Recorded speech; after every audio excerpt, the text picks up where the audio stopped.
নমস্কার, আমার নাম সুরিতা মণ্ডল।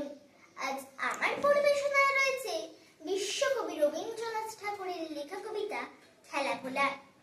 তুই কি ভাবিস দেবরাত্রির খেলছে আমার মন? কখনো তা সত্যি না মা, আমার কথা শোন।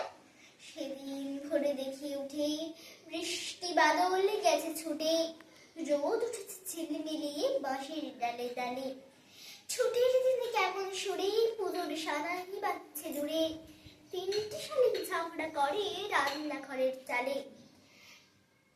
খেলনাগুলো সামনে মেলে কি যে খেলি, সেই কথাটাই সমস্ত খান ভাবনু আপন মনে।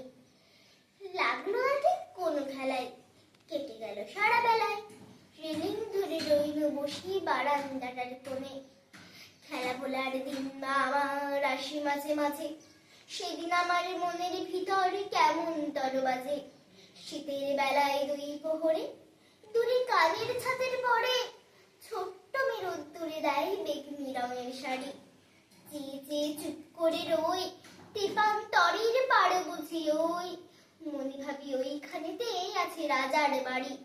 থাকতো যদি মেঘে ওরা পক্ষী রাজের বাচ্চা ঘোড়া, তখন যেতেন তারে লাগাম দিয়ে কষে।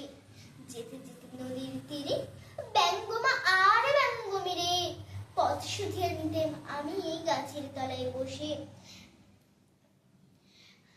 একদিন যে দেখেছি তুই বাবার চিঠি হাতে, চুপ করে কি ভাবিস বসে ঠেস দিয়ে জানালাতে। মনে হয় তোর মুখে যে তুই যেন কোন দেশের মেয়ে, যেন আমার অনেক কালের অনেক দূরের মা।